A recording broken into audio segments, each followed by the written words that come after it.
افسیوں کے نام پالوس رسول کا خط اور اس کا چوتھا باب جو 32 آیات پر مشتمل ہے۔ پس میں جو خداوند میں قیدی ہوں تم سے التماس کرتا ہوں کہ جس بلاوے سے تم بلائے گئے تھے اس کے لائق چال چلو، یعنی کمال فروتنی اور حلم کے ساتھ تحمل کر کے محبت سے ایک دوسرے کی برداشت کرو، اور اسی کوشش میں رہو کہ روح کی یگانگی صلح کے بند سے بندھی رہے۔ ایک ہی بدن ہے اور ایک ہی روح، چنانچہ تمہیں جو بلائے گئے تھے اپنے بلائے جانے سے امید بھی ایک ہی ہے۔ ایک ہی خداوند ہے، ایک ہی ایمان، ایک ہی بپتسمہ، اور سب کا خدا اور باپ ایک ہی ہے، جو سب کے اوپر اور سب کے درمیان اور سب کے اندر ہے، اور ہم میں سے ہر ایک پر مسیح کی بخشش کے اندازے کے موافق فضل ہوا ہے۔ اسی واسطے وہ فرماتا ہے کہ جب وہ عالم بالا پر چڑھا تو قیدیوں کو ساتھ لے گیا اور آدمیوں کو انعام دیے۔ اس کے چڑھنے سے اور کیا پایا جاتا ہے سوائے اس کے کہ وہ زمین کے نیچے کے علاقے میں اترا بھی تھا، اور یہ اترنے والا وہی ہے جو سب آسمانوں سے بھی اوپر چڑھ گیا تاکہ سب چیزوں کو معمور کرے۔ اور اسی نے بعض کو رسول اور بعض کو نبی اور بعض کو مبشر اور بعض کو چرواہا اور استاد بنا کر دے دیا تاکہ مقدس لوگ کامل بنیں اور خدمت گزاری کا کام کیا جائے اور مسیح کا بدن ترقی پائے، جب تک ہم سب کے سب خدا کے بیٹے کے ایمان اور اس کی پہچان میں ایک نہ ہو جائیں اور کامل انسان نہ بنے، یعنی مسیح کے پورے قد کے اندازے تک نہ پہنچ جائیں، تاکہ ہم آگے کو بچے نہ رہیں اور آدمیوں کی بازی گری اور مکاری کے سبب سے ان کے گمراہ کرنے والے منصوبوں کی طرف ہر ایک تعلیم کے جھوکے سے موجوں کی طرح اچھلتے بہتے نہ پھریں،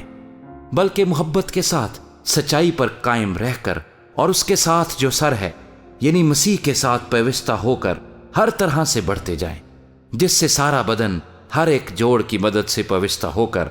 اور گٹھ کر اس تاثیر کے موافق جو بقدرے ہر حصہ ہوتی ہے اپنے آپ کو بڑھاتا ہے تاکہ محبت میں اپنی ترقی کرتا جائے۔ اس لیے میں یہ کہتا ہوں اور خداوند میں جتائے دیتا ہوں کہ جس طرح غیر قومیں اپنے بےہودہ خیالات کے موافق چلتی ہیں، تم آئندہ کو اس طرح نہ چلنا، کیونکہ ان کی عقل تاریک ہو گئی ہے اور وہ اس نادانی کے سبب سے جو ان میں ہے اور اپنے دلوں کی سختی کے باعث خدا کی زندگی سے خارج ہیں۔ انہوں نے سن ہو کر شہوت پرستی کو اختیار کیا تاکہ ہر طرح کے گندے کام حرص سے کریں، مگر تم نے مسیح کی ایسی تعلیم نہیں پائی، بلکہ تم نے اس سچائی کے مطابق جو یسوع میں ہے اسی کی سنی اور اس میں یہ تعلیم پائی ہوگی کہ تم اپنے اگلے چال چلن کی اس پرانی انسانیت کو اتار ڈالو جو فریب کی شہوتوں کے سبب سے خراب ہوتی جاتی ہے، اور اپنی عقل کی روحانی حالت میں نئے بنتے جاؤ اور نئی انسانیت کو پہنو جو خدا کے مطابق سچائی کی راست بازی اور پاکیزگی میں پیدا کی گئی ہے۔ پس جھوٹ بولنا چھوڑ کر ہر ایک شخص اپنے پڑوسی سے سچ بولے، کیونکہ ہم آپس میں ایک دوسرے کے عضو ہیں۔ غصہ تو کرو مگر گناہ نہ کرو،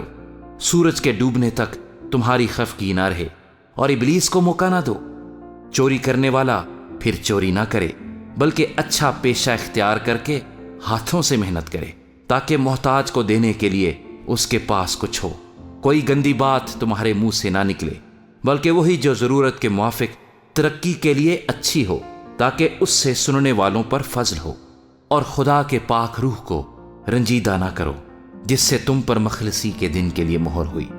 ہر طرح کی تلخ مزاجی اور قہر اور غصہ اور شور و غل اور بدگوئی، ہر قسم کی بدخواہی سمیت تم سے دور کی جائیں، اور ہر ایک دوسرے پر مہربان اور نرم دل ہو، اور جس طرح خدا نے مسیح میں تمہارے قصور معاف کیے ہیں تم بھی ایک دوسرے کے قصور معاف کرو۔